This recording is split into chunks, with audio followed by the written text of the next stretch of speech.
He took a ring from a skeleton. Then a pirate's ghost demanded it back.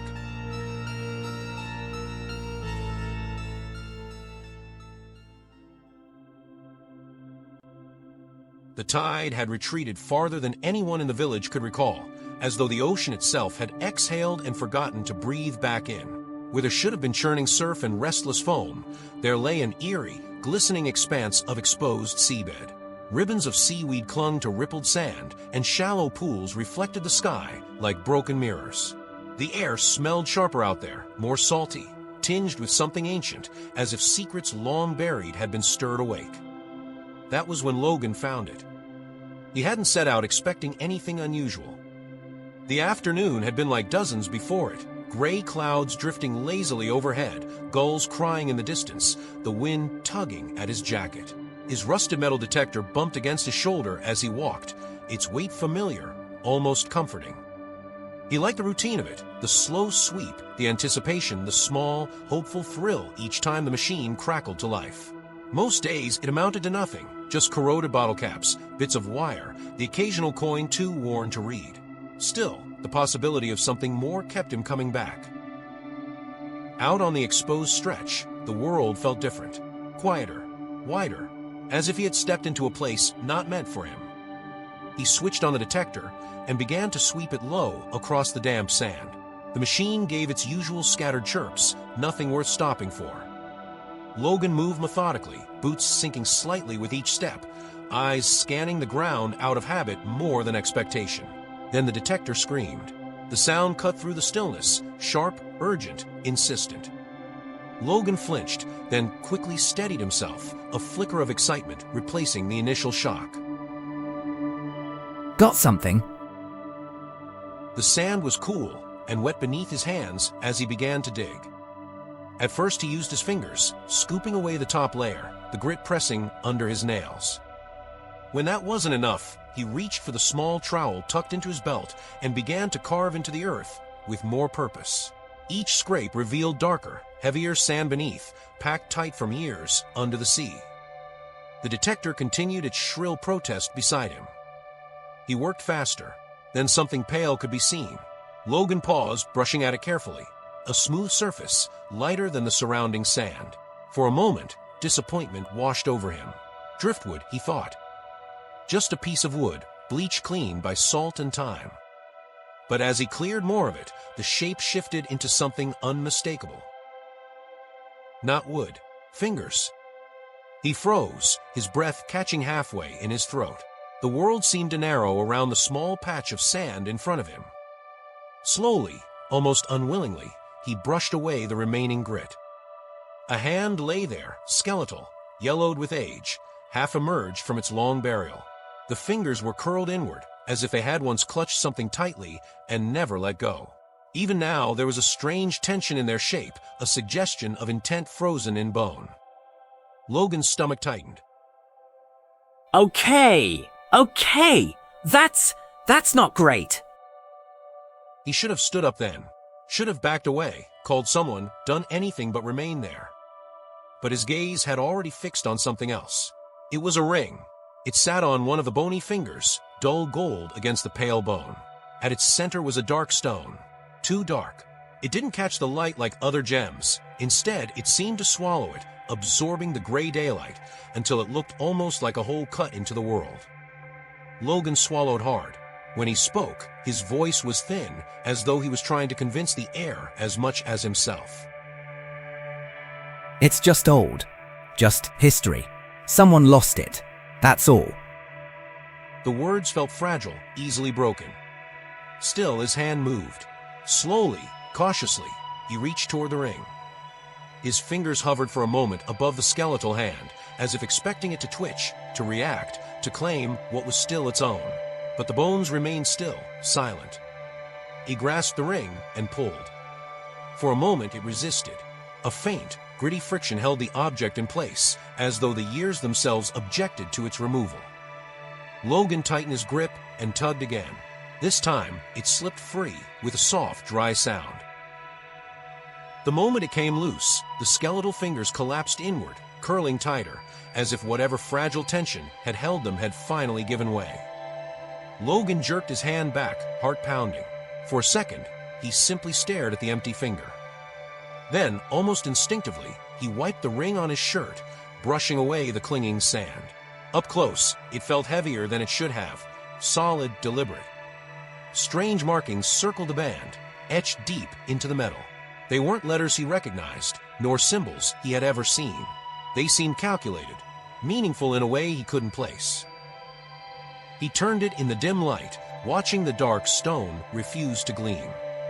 A chill crept along his spine. Logan glanced back at the hand, half expecting it to have moved. It hadn't, but that didn't ease the unease settling in his chest. Quickly, almost guiltily, he grabbed a spade and began shoveling sand back over the bones.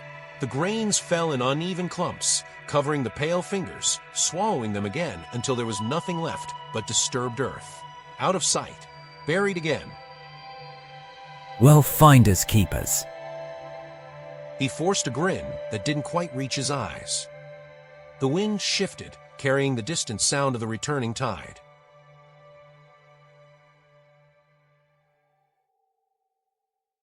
That night, sleep did not come easily. Logan lay awake long after the house had gone quiet, staring at the ceiling as shadows shifted faintly with the movement of the wind outside. The ring sat on the bedside table at first, dull in the dim light, but even with his eyes closed, he could feel it there, as though it had a presence of its own. A quiet pull, a weight that didn't belong to its size. Eventually, against better judgment, he slipped it onto his finger. It was colder than he expected. Not just cool from a night air, but deeply cold, like something that had never known warmth. He told himself it was nothing. Metal held temperature, that was all. Still, he turned it slowly, tracing the strange carvings with his thumb until sleep finally took him, uneasy and restless. By the third night, the dreams began. They didn't come gently either. He was standing on the deck of a ship, but even within the dream, something felt wrong. Not wrong in the way dreams often are, shifting and uncertain, but wrong in a deeper, more unsettling way. The world around him was too solid, too sharp. The wind struck his face with biting force, carrying the sting of salt and smoke. The deck beneath his boots trembled with every impact, each vibration traveling up through his bones. And the worst part, he knew those weren't his bones. He tried to move, to look down at himself, but his body did not respond the way it should. Instead, he existed behind the eyes of someone else, trapped in their gaze, their breath, their urgency. The sky above churned with violent clouds, split by jagged flashes of lightning. Thunder didn't just sound, it cracked open the air, shaking the world with it. The scent of gunpowder burned sharp in his lungs. Cannon fire erupted. The blast was deafening, a violent roar that seemed to tear the night apart.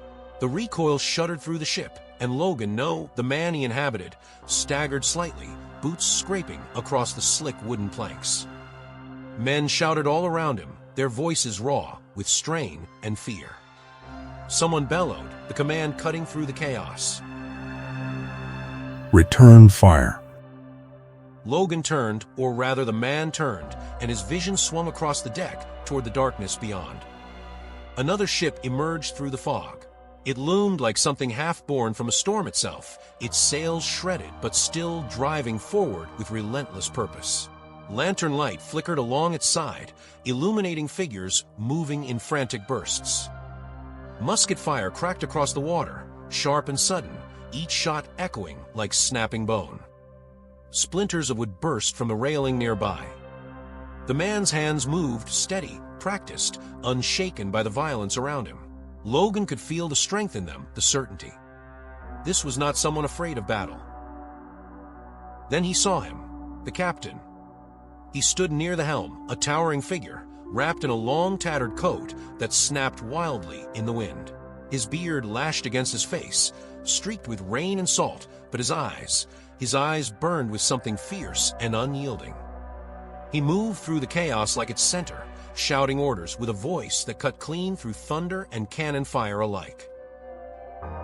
Hold your ground. They won't take us tonight. Lightning split the sky, and in that brief, searing flash, something gleamed on his hand. A ring, gold dulled by time. set with a dark stone that did not shine but seemed to drink in the light around it. Logan felt something twist inside him. No, it couldn't be. The captain raised his sword, pointing it toward the enemy vessel, his voice rising again. Then came the shot. It sounded smaller than the cannons, quieter, but sharper, deadlier. A single musket ball struck true. The commander jerked violently, the force slamming into his chest. For a moment, everything seemed to slow. The storm, the battle, even the breath in Logan's borrowed lungs. The skipper staggered backward.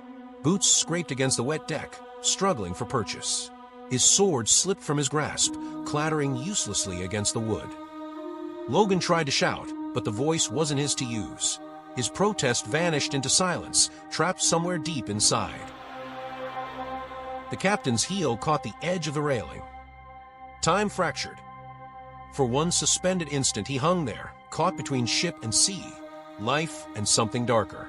Then he fell. The world tilted violently. Sky and ocean traded places in a dizzying blur. The roar of the storm twisted into something distant and hollow. And then, cold. The impact with the water crushed the air from his lungs. The sea swallowed him whole, dragging him down with merciless force. Darkness surged upward, thick and endless. The captain's coat billowed around him, heavy with water, pulling him deeper. The surface above fractured into wavering light, already slipping farther away. He struggled. Logan felt it, the desperate, instinctive fight for air. Muscles straining, chest burning, panic clawing its way through every nerve. The captain's hand reached upward, fingers stretching toward the fading glow above, toward life, toward breath. And there, on that hand was the ring, clear, unmistakable, the same dark stone, the same carved band. Logan's vision snapped violently. Suddenly, no longer the sea, no longer the storm. His own hand filled his sight, trembling in the dim dark of his room. The ring sat there, cold, heavy, unchanged, but it felt different now. Not like something he had found, but something that had found him. His chest tightened, breath coming sharp and uneven. For a moment, the sensation of drowning clung to him, phantom water filling his lungs. He gasped, dragging in air that felt too thin, too late. Then the scream tore free. It echoed through the room, raw and ragged, as Logan jolted upright in his bed, heart pounding, skin slick with sweat, the weight of the ocean still pressing somewhere deep inside him.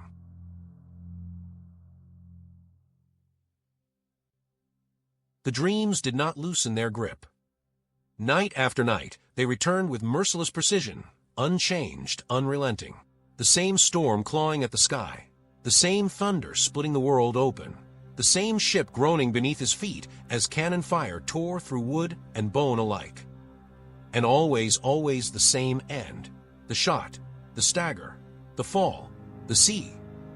It became a rhythm Logan could not escape, a terrible loop that played behind his eyes the moment sleep claimed him. Worse still, it no longer ended when he woke. The cold lingered. The drowning clung to his lungs like memory turned physical, leaving him gasping in the dark, clutching at his chest as though he might still force water out of it. Days blurred into a gray exhaustion. His thoughts dulled. His reflection began to look unfamiliar, paler, hollow-eyed, as if something was being slowly leached from him. And then, on the fifth night, something changed. The dream ended as it always did, with the plunge into darkness, the crushing weight of the ocean closing in, the desperate reach toward a light that receded, no matter how hard he fought. But this time he did not wake, at least not fully. His eyes opened to the dim outline of his room, the familiar ceiling above him, the faint glow of moonlight slipping through the curtains. Everything appeared as it should be, except for the feeling that something was wrong. The air was too still, too heavy. It pressed against him, thick and unmoving, as though the room itself were holding its breath. Logan tried to shift to sit up, but his body refused him. A paralyzing weight pinned him to the mattress, locking his limbs in place. His heart began to pound. No, not again, not another dream. But this felt different, real. At the edge of his vision, something stirred. a darkness within the darkness, subtle at first, barely more than a suggestion. Logan strained his eyes toward it, his breath catching as the shape deepened, separating itself from the shadows around it. Standing at the foot of his bed, something was there.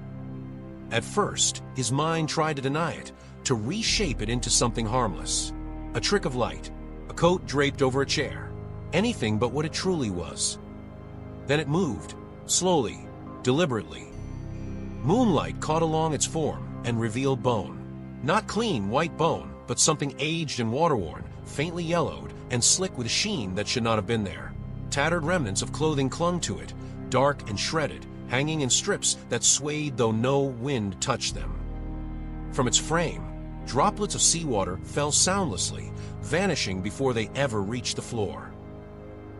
Logan's chest tightened. He tried to breathe, but his lungs would not obey. The same suffocating pressure from the dream returned, as though invisible water filled the room. The figure stood motionless for a long moment, watching him. Its eye sockets were empty, vast hollows that seemed deeper than they should be, depthless like the sea at night. And yet Logan felt its gaze with terrible certainty, fixed entirely on him, on the ring.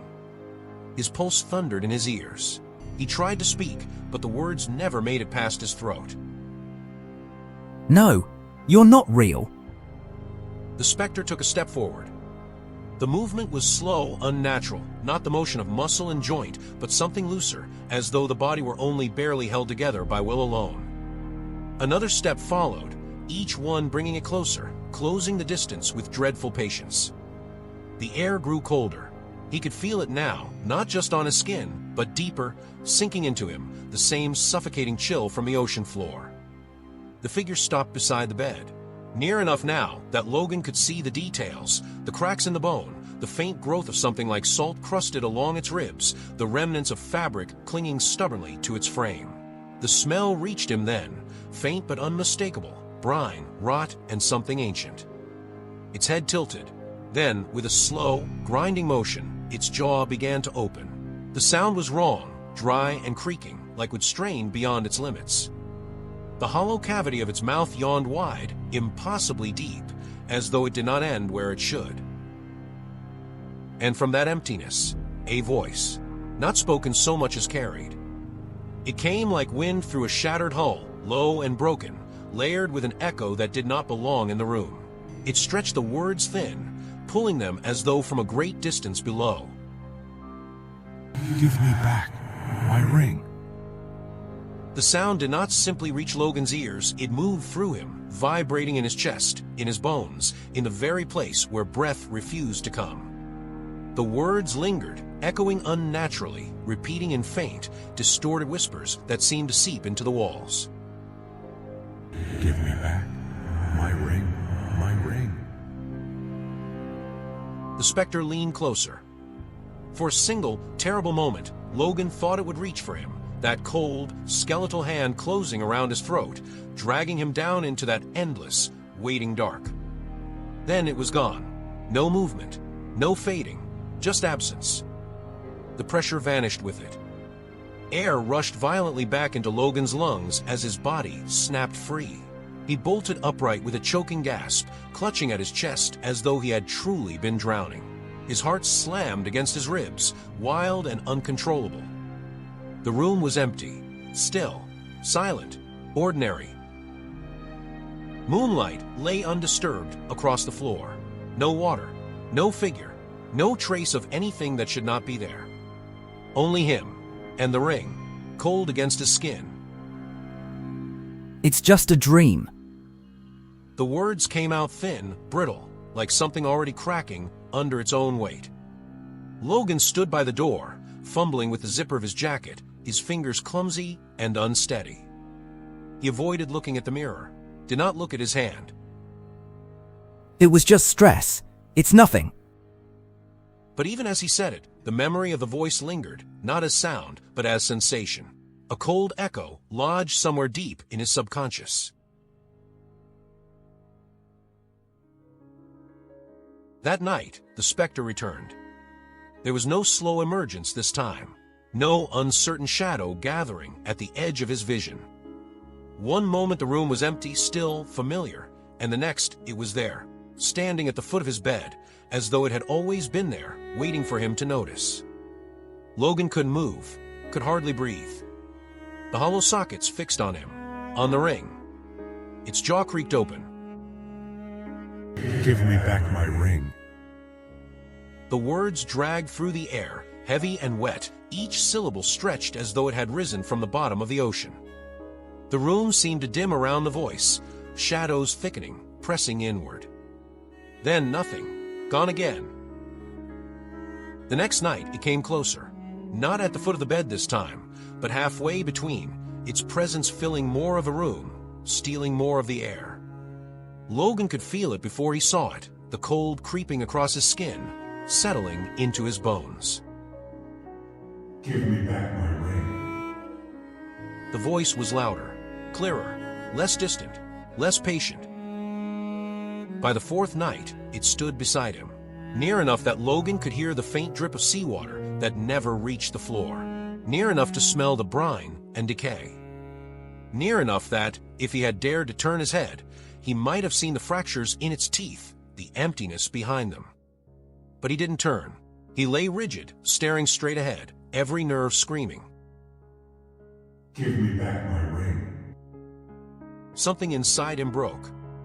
When the presence vanished, when the weight lifted and the air returned in a sudden rush, Logan surged upright, rage flaring through the fear, like a match struck in the dark. No, I found it. It's mine. Finders keepers, losers weepers.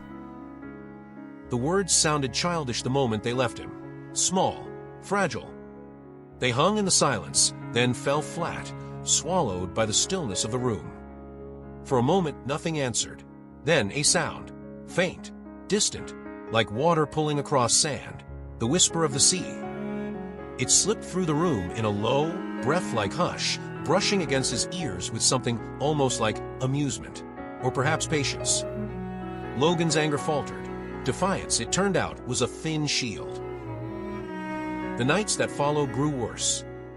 The dreams deepened, stretching longer, heavier, as though they were no longer bound by sleep alone. The fall into the ocean did not end quickly anymore. It lingered, drew itself out. He felt everything. The shock of impact as the water swallowed his body whole. The immediate, violent cold that crushed against him. The desperate, instinctive fight for breath that came too late. Pressure built around him, immense, suffocating, pressing in from all sides, squeezing tighter and tighter as he sank. His lungs burned, a raw, tearing sensation that made him want to scream, though no sound could exist there. He tried to kick upward, tried to reach the light, but the weight dragged him down, always down, the surface retreating into a distant shimmer that grew dimmer with every passing second. Sometimes he woke choking, clawing at his throat, certain, absolutely certain, that he had inhaled water, that if he coughed hard enough, it would spill from his lungs onto the floor. It never did, but the feeling stayed. And the specter, it no longer needed the night. Logan began to see it in the corners of his waking hours. Not fully, not always clearly, but enough. A shape where there should be none, a suggestion of movement in a still room. He would glance toward a doorway and feel, with terrible certainty, that something stood just beyond it, watching, waiting, patient as the tide. Once he thought he saw it reflected faintly in the dark glass of a window, a tall, broken silhouette behind him. When he turned, there was nothing, but the cold remained. It followed him, lingering in quiet places, settling into empty spaces, never fully revealing itself, but never leaving either. Always there, always watching, always waiting. And when night came, when the world stilled and sleep threatened to take him again, the voice returned, closer each time, heavier, less like a whisper and more like a claim. Give me back my ring.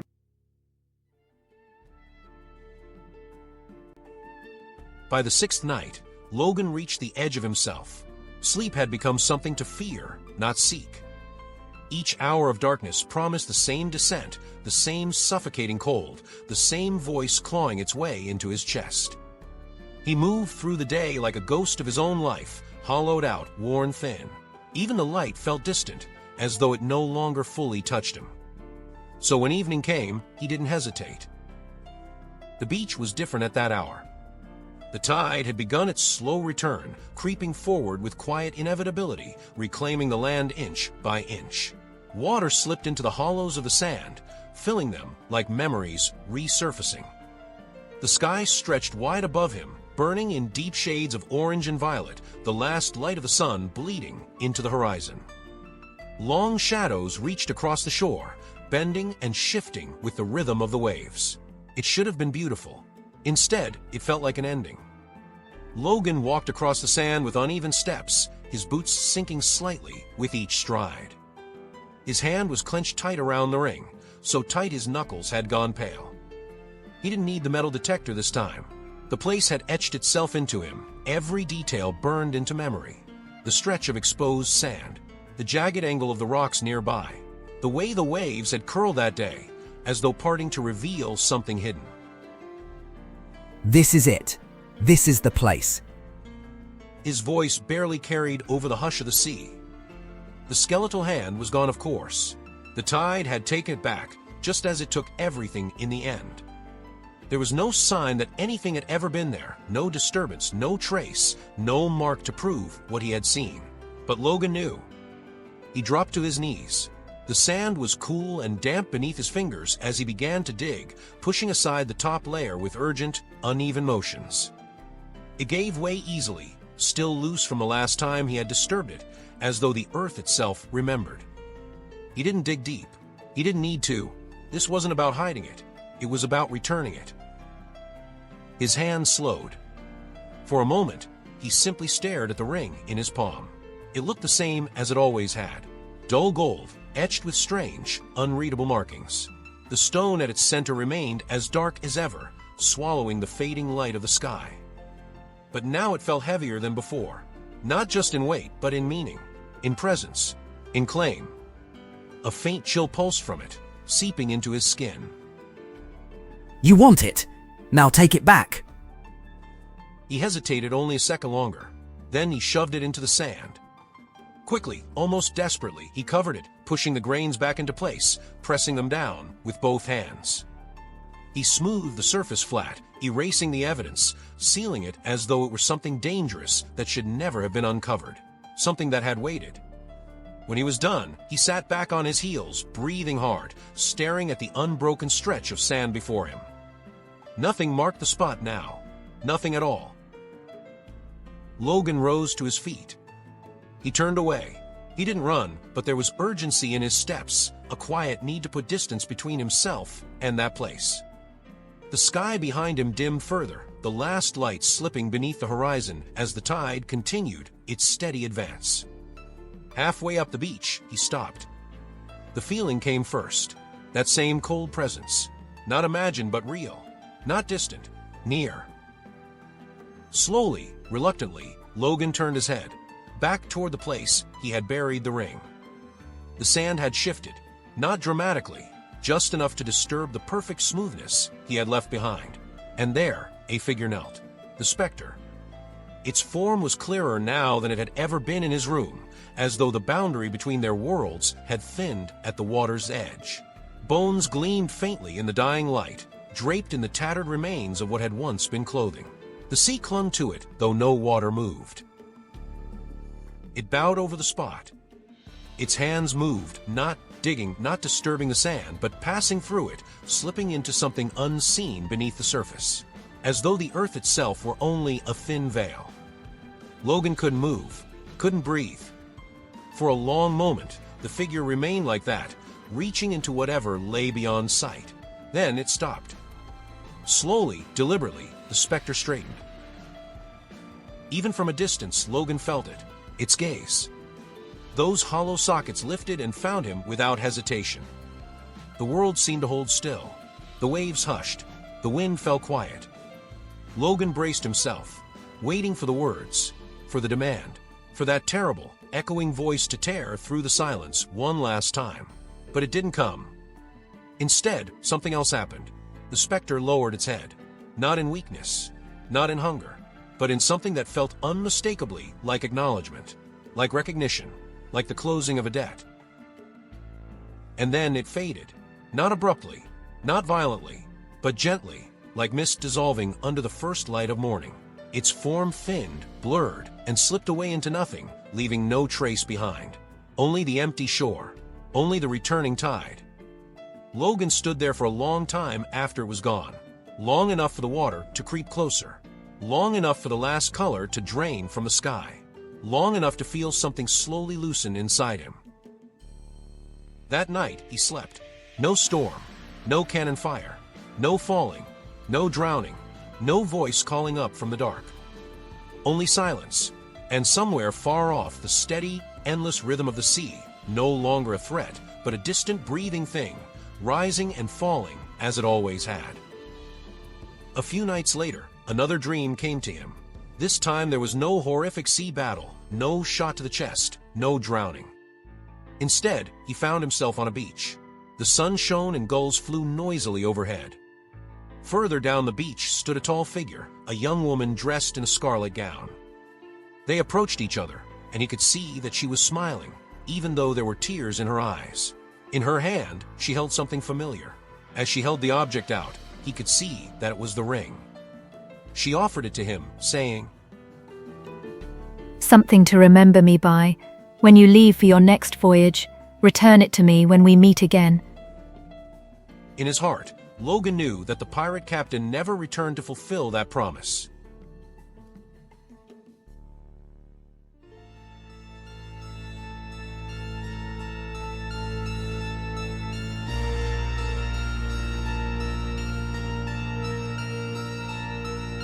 If you enjoyed this tale, leave a like, a comment, and subscribe. It would mean the world to us.